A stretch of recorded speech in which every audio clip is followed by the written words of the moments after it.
Under a bright blue sky, the glistening Mediterranean reflects a city seemingly untouched by time.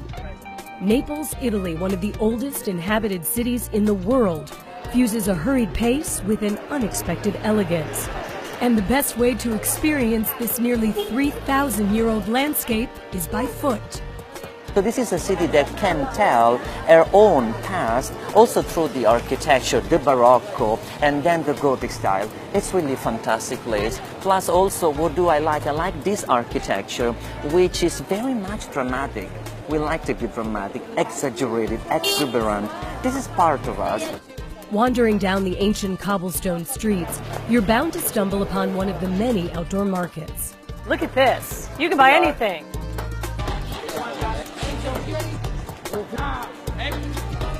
This is the actual Piazza della Pigna Secca.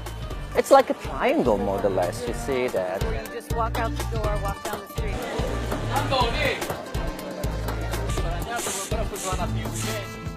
Another centuries-old tradition still exists on a street laid down by the Greeks in the 5th century BC. We are in Via di San Gregorio Armenio, known as the Street of the Nativities. Why? Everywhere we go, you can see stores, you can see the artisan making the statues for the Nativity. Great tradition of Naples. Since the 1300s, we've been doing this. These characters of the Nativity in the 1700 style. The Virgin Mary, St. Joseph. And this is all hand done. All hand done.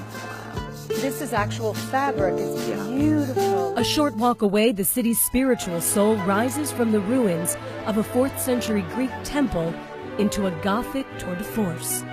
Wow, this is beautiful. Right, this is our cathedral, it's the Duomo, where inside, by the way, we also have the Chapel of San Gennaro, the saint patron of Naples. So when was this cathedral built? The church dates back to 1300.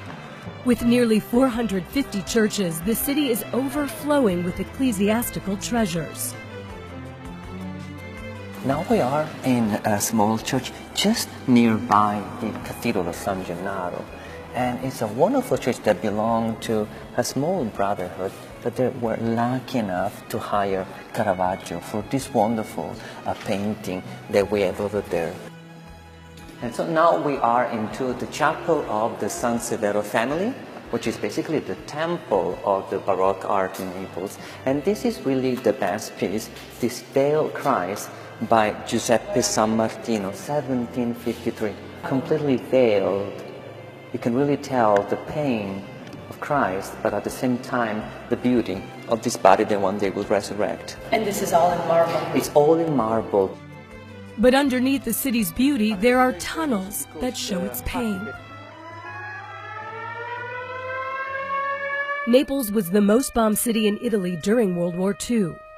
The tunnel was used as bomb shelter for 10,000 people. A lot of people survived here for many months because they had lost the houses because the bombs. 200 feet underground before becoming a bomb shelter, the Bourbon Tunnel began as aqueducts. When was this built? 1,500 years ago, yeah. This was a well? Yeah, 3 wells. How far is that up? 35 meters. Wow. And was expanded into the 17th century for King Ferdinand as an escape route to the sea. And from that sea to the depths of the streets, it's a celebrated city in the heart of Italy. Holly Fur for CNN, Naples, Italy.